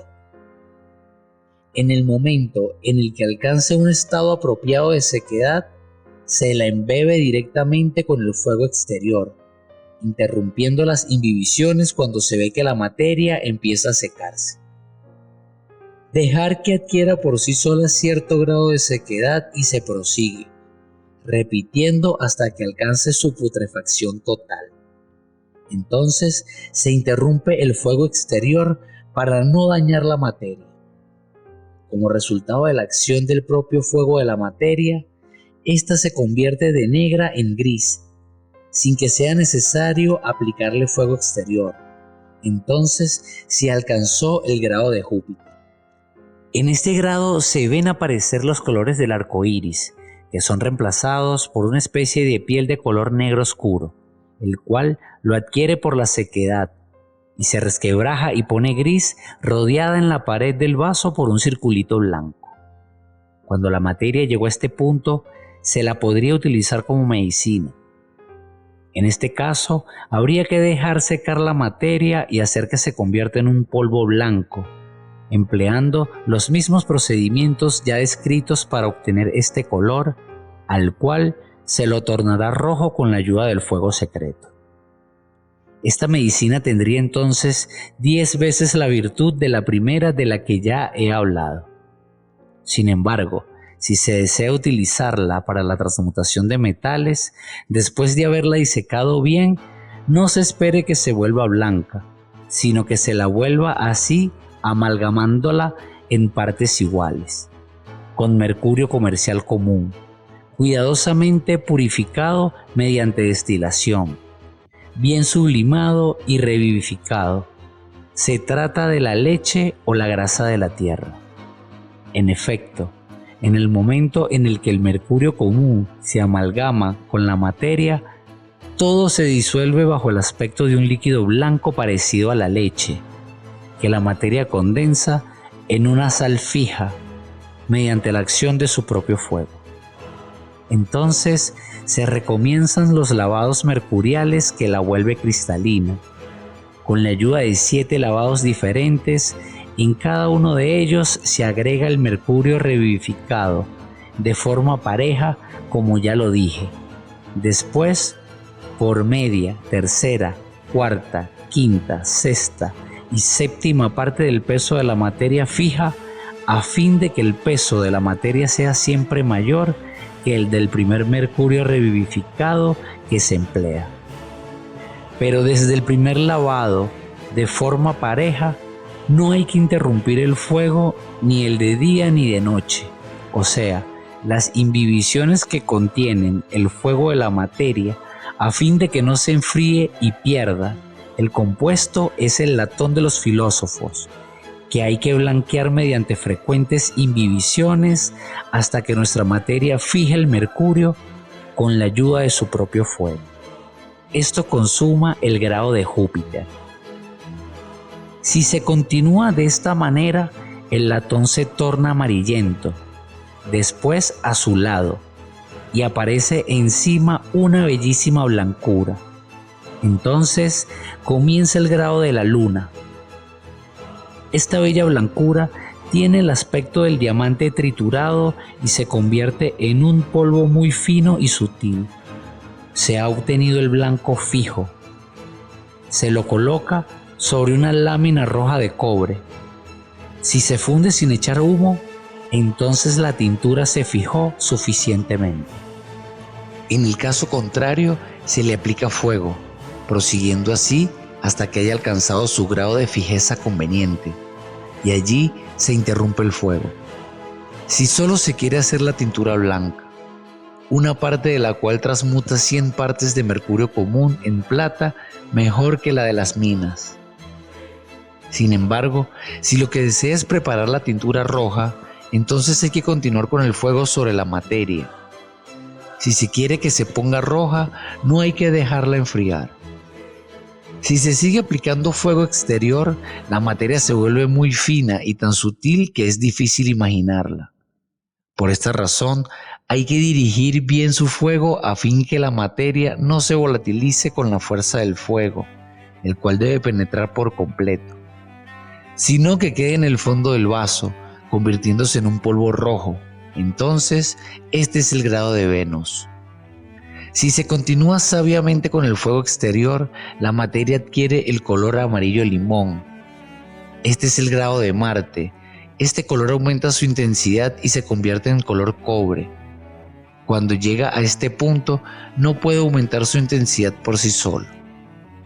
Si seguimos las imbibiciones con el aceite aurífico, entonces la materia se torna cada vez más roja, después purpúrea y por último de color rojo oscuro, lo cual constituye la salamandra de los sabios, a la que el fuego jamás puede atacar. Finalmente, se introduce el mismo aceite aurífico en la materia y se le embebe gota tras gota, hasta que el aceite del sol se coagule en la materia y esta última, puesta sobre una lámina caliente, se funda sin echar humo. Por este medio se ha obtenido la tintura roja y el otro fijo coagulante, una parte del cual transmuta 100 partes de mercurio en oro mejor que el de la naturaleza. Capítulo 12. Las multiplicaciones. Las dos tinturas de las que acabo de hablar, la blanca y la roja, son susceptibles de multiplicarse en calidad y cantidad, mientras no hayan sido sometidas a la acción del fuego corriente, el cual les hace perder su humedad radical, coagulándolas como tierra cuyo aspecto es el de una piedra. Para que estas dos tinturas, la blanca y la roja, se multipliquen, hay que repetir por completo la tercera operación. Ambos polvos, el blanco y el rojo, deben ser disueltos en el mercurio filosófico hasta que se fermenten y entren en putrefacción y de esta manera lleguen a regenerarse. Para llegar a esto hay que repetir poco a poco las imbibiciones, orientar el fuego y regularlo, de manera sucesiva como ya lo hemos descrito. En esta segunda multiplicación, una parte se proyecta sobre 1000 partes de mercurio y la transmuta en plata o en oro, según sea el color del polvo en metal perfecto. La multiplicación en calidad se realiza repitiendo la sublimación filosófica. Esta tiene lugar separando lo puro de lo impuro con la ayuda del mercurio filosófico. Se repiten puntualmente las manipulaciones de la tercera operación. Después de haber efectuado la disecación con la ayuda del fuego de la materia y de haber reducido a polvo todo el aceite blanco si se trabaja el blanco, y solo una parte del aceite rojo si se trabaja el rojo, a fin de conservar la otra parte para utilizarla en el grado de Marte y del Sol, al igual que para insertar, como ya lo indiqué, si se trabaja el rojo. La multiplicación en cantidad se realiza añadiendo mercurio común revivificado, como ya lo expresé. Si se desea realizar al mismo tiempo la multiplicación en calidad, hay que comenzar, por regla general, por sublimar la materia separando lo puro de lo impuro, disecándolo en su totalidad, si se trabaja el blanco, o por la mitad si se trabaja el rojo, con la ayuda del propio fuego, el cual se regulará de la misma manera que lo hice en la primera operación, a fin de reducirlos a polvo. Se dividirá cada polvo en 2 partes iguales. Se hará disolver una parte en 4 veces su peso de mercurio filosófico, el cual servirá para embeber la otra porción que se tiene aparte, repitiendo por completo la tercera operación. Si se lo desea, es posible repetir estas manipulaciones hasta 10 veces. La materia adquirirá cada vez una fuerza que se multiplicará por 10 y será tan sutil que la última vez atravesará el vaso, volatilizándose en su totalidad. Corrientemente se interrumpe esto en la novena multiplicación, o de lo contrario se torna tan volátil que al mínimo calor horada el vaso y se evapora. lo cual hace que, habitualmente, haya que interrumpir la transmutación de una parte sobre 1000 o 10.000 a lo sumo, a fin de exponerse a perder un tesoro tan precioso. No describiré aquí operaciones curiosísimas que yo he realizado para mi gran asombro, en los reinos vegetal y animal, y tampoco al modo de hacer que el vidrio se torne maleable y que las perlas y las piedras preciosas se vuelvan más bellas que las naturales. Si se sigue el procedimiento iniciado por Denis Achaire mediante la utilización de vinagre, materia coagulada blanca y granos de perlas o rubíes muy finamente triturados, moliéndolos y luego coagulándolos con el fuego de la materia. Esto se debe a que no quiero ser perjuro y dar muestras de transponer los límites del espíritu humano. Capítulo 13. El verdadero alquimista. Ya hemos hablado mucho sobre la piedra filosofal. Digamos ahora algunas palabras acerca de su feliz poseedor, el alquimista. Por lo general, se supone que este hombre vive buscando perpetuamente lo imposible en medio de hornos ardientes, cocodrilos disecados, búhos siniestros y gatos hechizados. Sin embargo, basta abrir sus libros y ver el modo con que ellos mismos representan sus hornos y laboratorios para comprobar que existe un profundo error del que los prejuicios del vulgo dan fe. El verdadero alquimista es un filósofo suficientemente instruido como para pasar, sin inmutarse, por épocas muy turbulentas y difíciles. Él es el sagrado depositario de toda la ciencia maravillosa que otrora fue enseñada en los venerados santuarios de la India y Egipto. Es preciso que él sepa velarla bastante para eludir la celosa mirada del clérigo déspota que husmea en él al enemigo y le vigila muy de cerca. Cuando la Inquisición persigue sin piedad todo vestigio de conocimiento, el filósofo hermético vela más sus escritos con símbolos y figuras misteriosas, aunque no lo suficiente como para que el investigador esmerado no los pueda comprender con facilidad. Este es el origen de las oscuridades deliberadas que encontramos en las obras de los adeptos. ¿Cómo utilizan ellos las inmensas riquezas que el conocimiento del misterioso secreto puede brindarles? Una de las reglas elementales de la ciencia denominada oculta enseña que, para ser maestro de alguna cosa, hay que saber considerarla con la máxima indiferencia.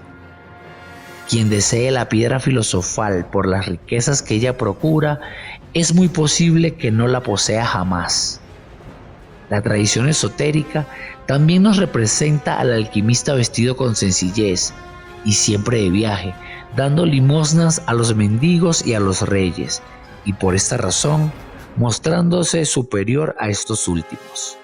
Si damos crédito a los relatos de los contemporáneos, el alquimista Nicolas Flamel, poseedor de inmensas riquezas, las empleaba únicamente en obras pías y de caridad, y tanto él como su esposa comían legumbres servidas en burdos platos de barro cocido. Estas ideas las encontraremos puestas en prácticas hasta en pleno siglo XIX. El alquimista Ciliani, 1832, tras descubrir, según él lo cuenta, la piedra filosofal al cabo de 40 años de trabajo, vivió con una renta modestísima después de haberse sentido tentado a ofrecer el precioso secreto al rey Luis XVIII. Fue la esposa de Ciliani quien le hizo cambiar la idea. Además, basta leer la obra de Guillaume Milós-Figuier para reunir numerosos datos sobre este tema. La doctrina que los alquimistas enseñaban es, en gran parte, filosófica. La experiencia solo debe servir para verificar las teorías especulativas enunciadas en los libros más venerados. Por esta razón, los adeptos denominan filosofía hermética al conjunto de sus conocimientos. La filosofía hermética proclama la unidad de la sustancia en la base de todas estas demostraciones.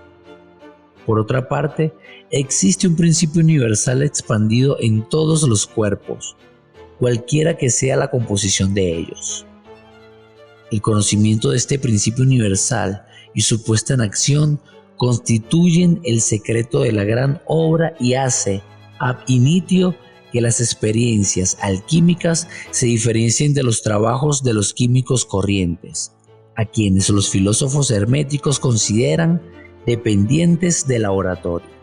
Esta fuerza oculta ha recibido una enorme cantidad de denominaciones en las obras que tratan sobre la alquimia. Es el telema o telesma de Hermes, el Aur de los cabalistas, el Roá Elohim de Moisés, el Mercurio universal de los alquimistas, la luz astral de la ciencia oculta, el movimiento de Lois Lucas, etc.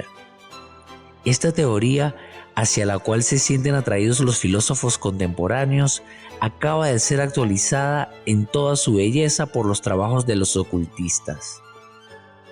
Pormenores de esta interesante cuestión se hallarán también en un bellísimo estudio del conde Albert de Rochas, titulado Las doctrinas químicas en el siglo XVIII, aparecido en Cosmos en el año 1888.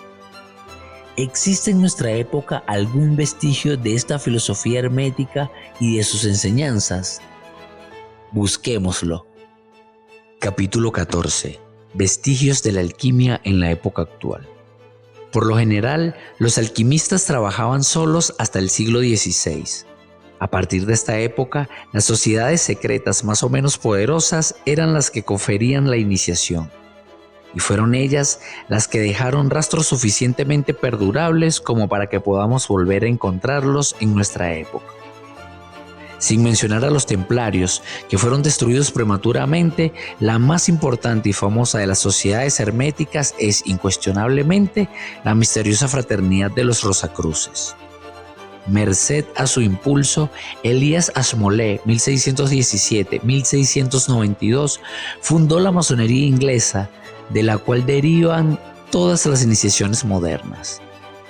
La masonería nos presenta todavía hoy las vivas tradiciones del hermetismo en muchos de sus altos grados, y fue Joseph Marien Ragon, 1781-1862, quien la estudió especialmente desde este punto de vista en su obra Masonería Oculta.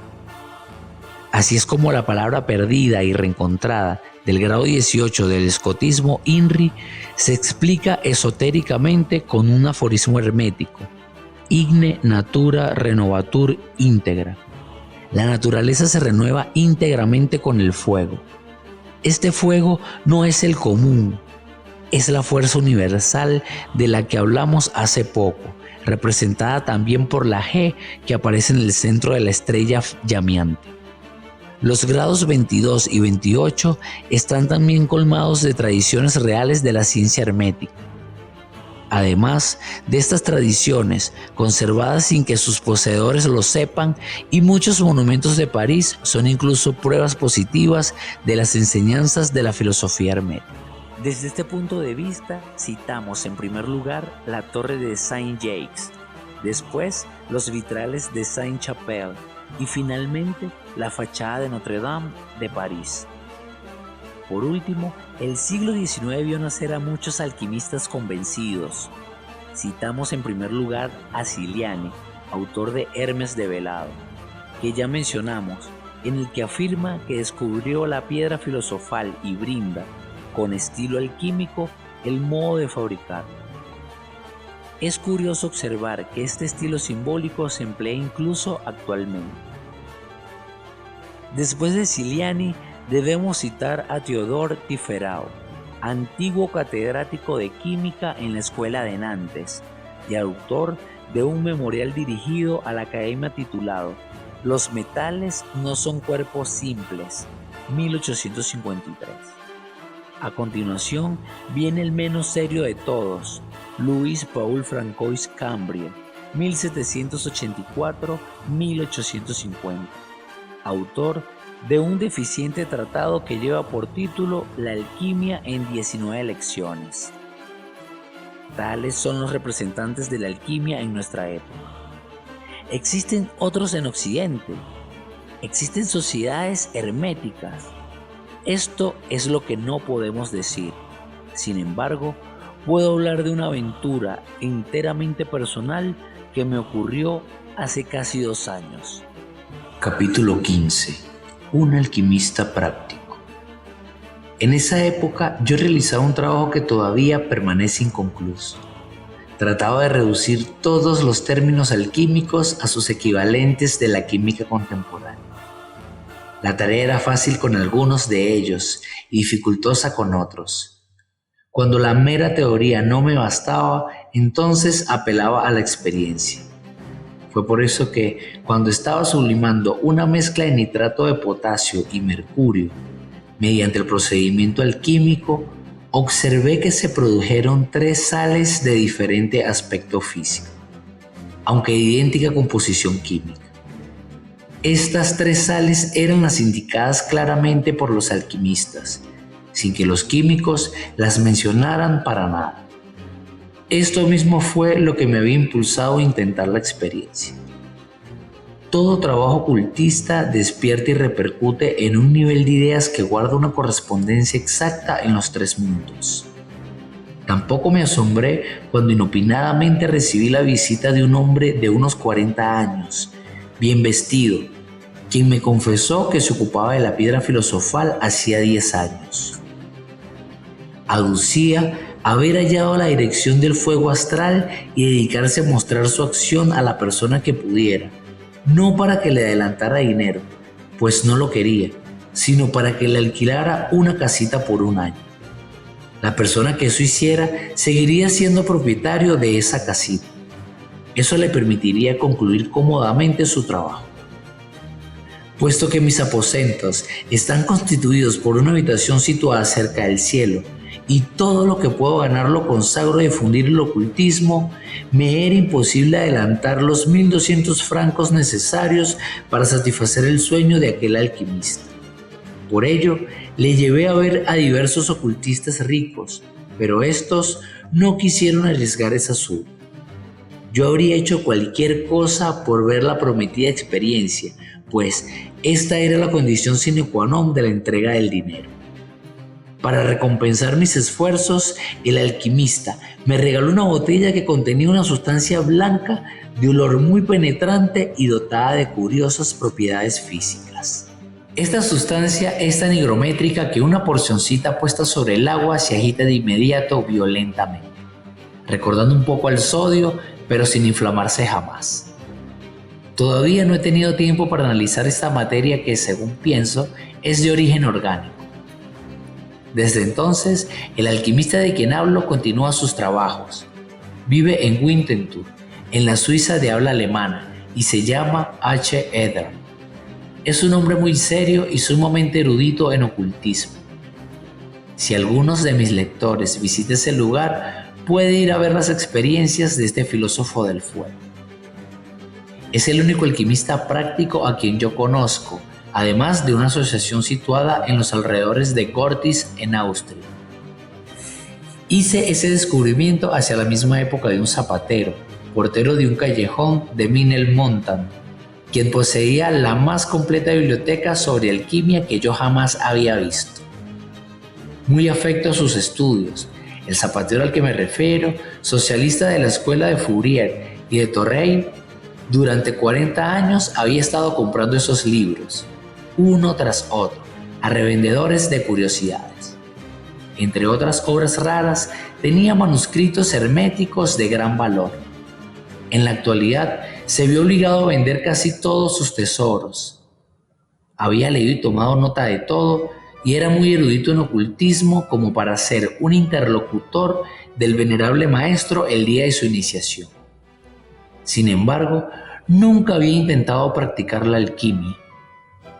Nuestra monografía no sería completa si concluyéramos sin indicar, por lo menos, los libros más útiles para quienes quieran llegar más lejos en estos curiosos estudios. Esto es lo que intentaremos hacer. Capítulo 16. Cómo estudiar alquimia y conclusión. Aconsejamos leer íntegramente, en primer término, La alquimia y los alquimistas, de Figuier. Aunque el autor se erija en adversario enconado de la filosofía hermética, su libro está muy bien escrito y, salvo algunos errores de poca monta, merece ser considerado seriamente. Sobre todo, es notable la parte histórica, y su lectura permite demostrar categórica y evidentemente la existencia de la piedra filosofal. Por lo tanto, Figuier debe ser estudiado por la parte histórica que su obra contiene. Es entonces cuando se podrá leer la obra de un alquimista de verdad y tomar conocimiento de este estilo extraño y figurado. Aconsejamos vivamente estudiar desde este punto de vista la obra de Ciliani, a quien ya citamos en los capítulos 9, 10 y 11. Se observará que, incluso en el siglo XIX, el lenguaje simbólico todavía se usa, a pesar de la química contemporánea. También se podrá tener en cuenta lo que aquel alquimista relata sobre sus 40 años de sufrimientos e investigaciones, y cuán difícil fue la labor que él emprendió. Este texto es rarísimo y tal vez se halle en la Biblioteca Nacional de París. Finalmente, la instrucción elemental se complementará si se lee la historia de la filosofía hermética, de L'Angel du Fresnoy, y los autores reproducidos en los 2 tomos de la Biblioteca de Filósofos Químicos, de Salmón, 1667-1736. Es una obra póstuma publicada en 1753. Puesto que existen más de 3.000 textos sobre alquimia, creemos que debemos limitarnos a dar los más importantes. Quienes quieran llegar a ser alquimistas prácticos, y los compadezco muchísimo, deberán tomar conocimiento de todos los maestros, sobre todo de las obras de Abu Abadia Jabir ibn Hayyan Heger, siglo VIII, Raimundo Lulio, 1235-1315, Basil Valentine, o Basilius Valentinus, o Basilio Valentín, siglo XV, Paracelso, Aureolus Teptorastus, o Philippus Teptorastus Bombastus von Hohenheim, 1493-1541, y Jean-Baptiste Van Helmont, 1577-1644. Conclusión. Hemos llegado al final de nuestro trabajo y esperamos haber alcanzado el objetivo que perseguíamos: demostrar que la piedra filosofal no es solamente posible, sino que existe y ha dado pruebas irrefutables de su existencia. A los lectores serios, carentes de partidismo y preconceptos, les rogamos que estudien bien lo que afirmamos. Verifiquen su autenticidad en los libros originales, lo cual es fácil en la Biblioteca Nacional de París, y se cercioren de si allí hay pruebas irrefutables o solamente simples conjeturas despojadas de todo fundamento sólido. El amor por la verdad es lo único que nos indujo a defender a los alquimistas, a estos filósofos humildes a quienes se conoce muy poco y se calumnia demasiado. Ojalá indujéramos a algún investigador más instruido por nosotros a desarrollar y ampliar esta clase tan particular de estudios. Además, asistimos a un verdadero renacimiento de la antigüedad. Los tan curiosos fenómenos de la sugestión vienen a destruir apropiadamente las conclusiones apresuradas. Y es posible que, en el siglo XX, se constituyan finalmente la síntesis y la alianza de la física positivista de Occidente con la metafísica idealista de Oriente. Ojalá esté cercano el día en el que todas las filosofías reingresen en la unidad de una misma ciencia, todos los cultos se reincorporen en la unidad de una misma fe, y la ciencia y la fe den nacimiento, mediante su alianza, a la síntesis de una sola verdad,